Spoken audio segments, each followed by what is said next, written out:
As you've all probably seen by now, last week Donald Trump stopped in at a Chick-fil-A.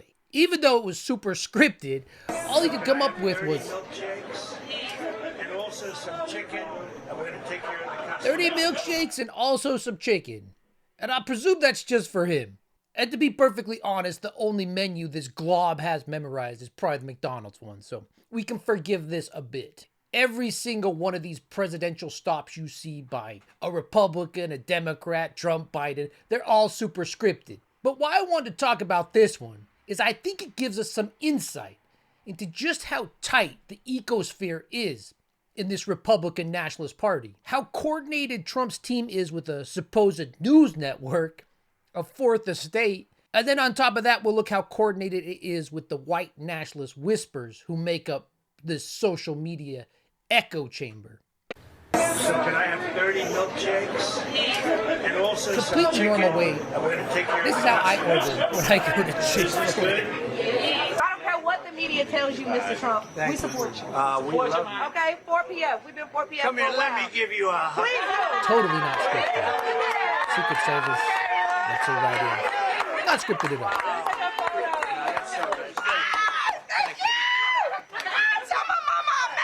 We're going to get rid of Biden. She says, bye-bye, Biden. How sweet is that? Okay, well, Maria Bartolomo, or whatever her name is, I don't care. She says, how cute is that she says, bye-bye, Biden? It's not enough that Maria takes this very staged clip at Chick-fil-A, but then she has to emphasize this woman even further, right? Oh, look how cute is that? Dispelling any notion that this was a stop to actually talk about issues, what you'd hope someone would do on the campaign trail. But no, Maria's takeaway is, bye-bye, Biden, she's cute. And honestly, this is the first indication that you get of where Fox News is going to go with this. So an unforgettable moment on the campaign trail for Unforgettable. one voter who got a big hug from Trump at an Atlanta Chick-fil-A. Just a voter. Just one voter. While he met with supporters. Watch. I don't care what the media tells you, Mr. Trump. We support you. This is just one voter. Like, this could have been anybody. This could have been you if you were at Chick-fil-A.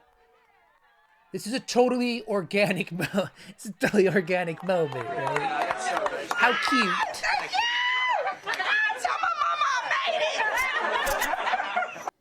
Look at the joy. Here to tell us about it is that young woman herself, Micheleah Montgomery. She's also the founder of a grassroots political group to conserve the culture. Micheleah, I've been waiting for this interview. Wait, what? She's part of a conservative grassroots movement? So what you're saying is she was a GOP plant? This doesn't sound like that one lucky voter at all. Micheleah Montgomery is not only a GOP operative, she's the one who set up this whole thing on her campus. There's one lucky voter. One lucky, completely organic moment. For one voter. How cute. Not only that, she's the city director of the BLEXIT campaign, a totally organic black grassroots movement run by this guy. If I see a black pilot, I'm going to be like, boy, I hope he's qualified. This is the guy in charge of it. Charlie Kirk, who doesn't think black people can fly planes. That's right.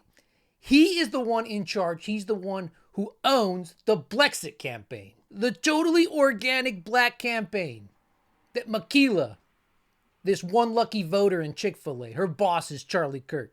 This totally organic movement that looks to peel black voters off of the Democratic Party. And this has Charlie Kirk, Turning Point, all of their fingerprints all over it. Every single white nationalist on Twitter and across social media had this moment ready to run with it. I mean, we could go down the line. Trump War Room, Micheleah Montgomery, whose hug with President Trump at Atlanta Chick-fil-A was a viral sensation, explains why so many black Americans are supporting Trump. Because she hugged him in a Chick-fil-A and talked about zero issues. That explains it. And that's what I'm talking about. They actually think this way. This image is more powerful than any issue you could bring up. White nationalist whisper Colin Rugg. Trump gets swarmed by Atlanta residents during a visit at a Chick-fil-A. A scheduled visit. A scheduled campaign photo op. I don't care what the media tells you, Mr. Trump. We support you. And he's quoting her. He probably got that line before it even happened. In anticipation of doing this tweet. And it just keeps going. Marjorie Taylor Greene, Georgia's Trump country, Caroline Leavitt. You notice they're all a certain shade of color. Alex Brutzowitz, I don't even know who some of these are. And of course, Benny Johnson. Benny Johnson probably had to plagiarize this tweet. If you don't know, he got fired from BuzzFeed for plagiarizing over 60 articles from BuzzFeed. This is one of the major white nationalist influencers now on Twitter. Find better heroes. Act for America. Some Johnny MAGA. I don't know. JD Vance, huge Trump critic. He went on with Laura Ingraham to talk about this defining organic moment from one lucky voter. How cute. Laura Loomer. Oof. Now we're scraping the bottom. And of course, there he is himself, Charlie Kirk, who helped orchestrate this whole thing. Capitalizes supported by the people. Look at this amazing interaction that the group I own helped coordinate. Good job. Good job, Charlie Smallface. Don Jr. fresh off a line. You can tell by those 5 exclamation marks with just this. Every single white nationalist whisperer on Twitter has used some version of that tweet I just showed you, or they've included it in a video. And its sole purpose, because like I said, no issues were talked about. Its sole purpose is for them to point at it and say, see, we're not racist. Proud Boys, stand back, stand by. Very fine people on both sides. Charlie Kirk won't fly with a black pilot. Charlottesville. Trump evicting black families exclusively from his properties for decades. Trump supporting, singing the national anthem with, and trying to get out of jail people that try to not only overthrow the government, but then brought the Confederate flag inside the Capitol. The first time in our history that's ever happened.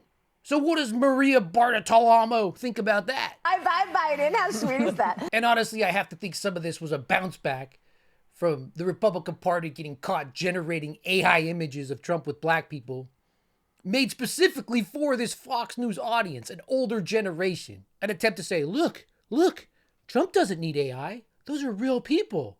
They're real people this time. We good? And Candace Owens, seen here at the very back of her own baby shower, behind that sea of mayo, she opened up a new cottage industry just for this type of person. Even on a local level, people do this. Back in my home state of Utah in 2016, when the election was heating up, there was a black girl who was a real estate agent, and she had to play into the MAGA culture. I guess to move some houses, to sell some real estate. And on top of that, she was always pushing Mormonism. And if you don't know, Mormons have a little bit of a sketchy history, to put it lightly, with black people. The gist of it is they think all black people were sinners, and that's why their skin's burnt. Yeah, that's a religion in Utah that people follow and believe. But in Utah, she has to let them use her as a prop, someone to point to. Like I said, so she can sell some houses. And it's just not as effective when the chuds point to these people. You know what look at my African American over here. Like I said before, this isn't an episode of a gotcha photo op.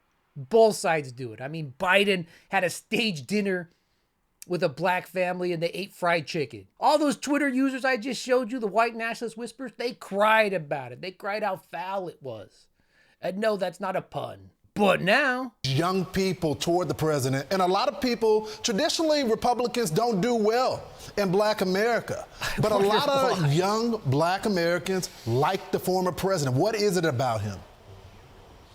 I think, and this is a sentiment I get a lot coming from the young people themselves, is that they feel like he's honest. They feel like this is somebody who, while we might not agree with how he says things, how he goes about things, at least he's telling us what it is. We don't feel like this is a snake in the grass waiting for his chance to bite us. This is somebody who's telling us, this is what my plan is. Here's how I plan to execute it. Here's my plan. A guy who's going to court tomorrow for yet another fraud case. He's honest. And honestly, she's right. Trump is honest. He tells you exactly who he is. He tells you he's a snake.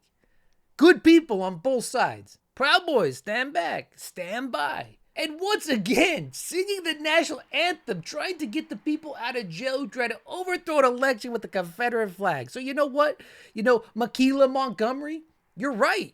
He does tell you exactly who he is. Like with any movement like this, there are people that 100% believe it, that buy into it. Kanye, without his meds, you know. The Black Israelites guy. But to be so ham-fisted in your approach to make white nationalism more palatable for the very group that it will be weaponized against, and to show your hand so blatantly, I'm sorry, Micheleah Montgomery. I'm sorry, Charlie Kirk. But this ain't it, hoss. If it's your first time here, you like this content, hit subscribe. I think there's like a mug you can buy now. But if you want to support the channel that way, go ahead. If not, I just like you guys being here. So thanks for watching, and I'll see you next time. The Chud Report. Trump is the new Adolf.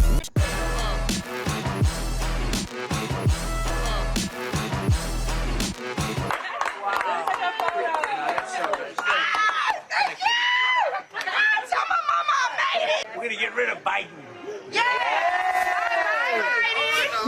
She says, bye, bye, Biden. How sweet is that? Meanwhile,